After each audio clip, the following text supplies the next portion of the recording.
ತೇಜ್ ಪ್ರಭು ನ್ಯೂಸ್ಗೆ ಸ್ವಾಗತ.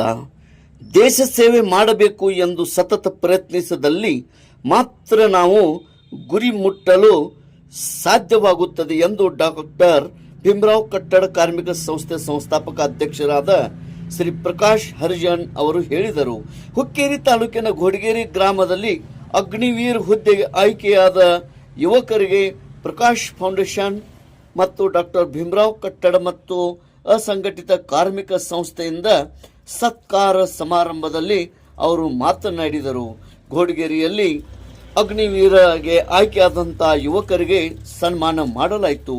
ದೇಶ ರಕ್ಷಣೆ ಮಾಡುವುದಕ್ಕೆ ಧೈರ್ಯ, ವೀರ, ಶೂರ ಜೊತೆ ನಾವು ಸೈನಿಕಕ್ಕೆ ಸೇರಬೇಕು ಎಂಬ ಮನೋಭಾವ ನಮ್ಮಲ್ಲಿಟ್ಟುಕೊಂಡು ಹಗಲಿರುಳು ಶ್ರಮಪಟ್ಟಿದ್ದಲ್ಲಿ ಮಾತ್ರ ನಾವು ವೀರ ಯೋಧರಾಗಲು ಸಾಧ್ಯವಾಗುತ್ತದೆ.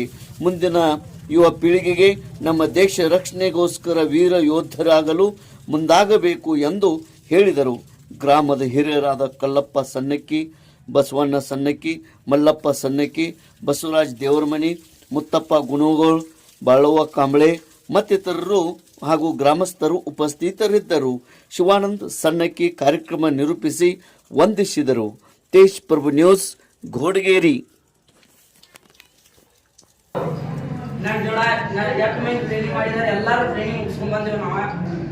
ನಮ್ಮ ಜೋಡ ಯಾರೂ ಹಿಂದೆ ಉಳಿದಿಲ್ಲ, ಟ್ರೈನಿಂಗ್ ಎಲ್ಲಕ್ಕೆಲ್ಲ ಮುಗಿಸಿದರು. ನಾನು ಈ ಸಲ ಬಯಸ್ತಾನು ನನ್ನ ಸಹೋದರ ಎಲ್ಲರೂ ಟ್ರೈನಿಂಗ್ ಮುಗಿಸ್ಕೊಂಡು ಸುರಕ್ಷಿತವಾಗಿ ಬರಲಿ ಅಂತ ಹೇಳಿ, ಟ್ರೈನಿಂಗ್ ಅನ್ನೋದು ಪೂರ್ತಿ ನಾವು ಈ ಮನ್ಯಾಗ ಹೆಂಗಿರ್ತೇವೋ ಅಲ್ಲೂ ಹಂಗ ಇರ್ತೇವೆ. ನಮ್ಮ ಸಹೋದರರೆಲ್ಲ ನಮ್ಮ ತಂದೆ ತಾಯಿಗಳು ಆಗ್ತಾರೋ, ನಾವು ಅಲ್ಲಿ ಒಬ್ಬಂಟಿ ಅನ್ಸೋದೇ ಇಲ್ಲ.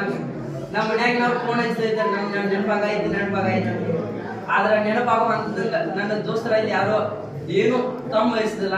ನಂಗೆ ಜ್ವರ ಬಿಟ್ಟಾಗ ತಣ್ಣೀರ್ ಪಟ್ಟಿ ಮಾಡೋದ, ನಂದು ನೀರು ತಂದು ಕೊಡೋದ, ಎಲ್ಲ ಪೂರೈಕೆ ನನ್ನ ಗೆಳೆಯರು ಪೂರ್ಣ ಮಾಡಿದ್ರು.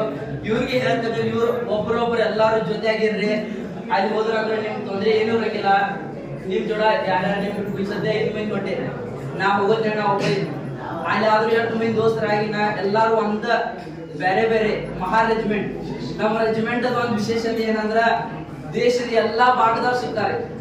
ಅಂಡಮಾನ್ ನಿಕೋಬಾರದಿಂದ ಜಮ್ಮು ಕಾಶ್ಮೀರ್ ಕನ್ಯಾಕುಮಾರಿ ತನಕ ಎಲ್ಲಾ ರೆಜಿಮೆಂಟ್ ಎಲ್ಲಾದ್ರು ಸಿಗ್ತಾರೆ.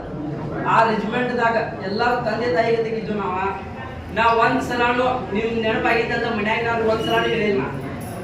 ನಾವ್ ಮನ್ಯಾಗ ನಾವ್ ನೆನಪಾಗೈತಿ, ನಾವ್ ಬರ್ತೇನೆ ಮನೆಗೆ ಹಿಂಗೇನು ಹೇಳಿದ್ವಿ. ಮನ್ಯಾಗ ನಾನು ಹೇಳ್ತೇನೆ ನೆನಪಾಗೈತಿ ಅಂತ, ಏನು ನೆನಪಾಗಿಲ್ಲ ನಂಗೆ ಒಂದ್ಸಲ. ಎಲ್ಲಾರು ಅಷ್ಟು ಚಂದ ನಾ ತಂದೆ ತಾಯಿಗಳ ಎಲ್ಲಾರು ಇದ್ರು. ಇವ್ರಿಗೆ ಹೇಳ್ತೇನೆ, ನೀವು ಎಲ್ಲಾರು ಹೋಗ್ರಿ, ಒಬ್ರಿಗೊಬ್ರು ತಂದೆ ತಾಯಿಗೆ ತೆಗಿದ್ರಿ.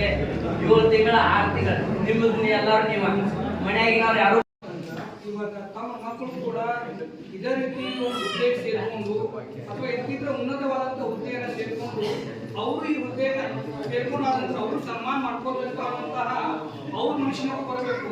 ಮತ್ತೆ ಇಲ್ಲೇ ಟೈಮ್ ಇಲ್ಲ, ನೀವು ಮನುಷ್ಯನಾಗ ಬರ್ಬೇಕು. ಏನಪ್ಪಾ ಅಂತಂದ್ರೆ ನನ್ನ ಮಕ್ಕಳು ಕೂಡ ಇಲ್ಲಿ ಸ್ಟೇಜ್ ಮ್ಯಾಗ ಬಂದು ಸನ್ಮಾನ ಸ್ವೀಕಾರ ಮಾಡ್ಕೊಳ್ಬೇಕು ಅನ್ನುವಂತಹ ಛಲ ನಿಮ್ಮಲ್ಲಿ ಇರಲಿ. ಮತ್ತೆ ನಮ್ಮ ಜನ ಹೆಂಗೆ ದಯಮಾಡಿ ಕೇಳ್ರಿ, ದಯಮಾಡಿ ಹೆಂಗಿಪ್ಪ ಅಂತಂದ್ರ ಮನಸ್ಥಿತಿ ಹೆಂಗಿಪ್ಪ ಅಂತಂದ್ರ ನೀವು ಏನ್ ಮಾಡ್ಬಿಟ್ಟಿದ್ರು, ಯಾವ ದಾರಿ ಮುಗಿದ್ರು ಗೊತ್ತಿಲ್ಲ. ಇವಾಗ ನಾನು ಸ್ವಾರ್ಥ ಇರ್ಬೋದು, ನನ್ನ ಮಕ್ಕಳು ಆರಾಮ ಎಜುಕೇಶನ್ ಮಾಡಬೇಕು.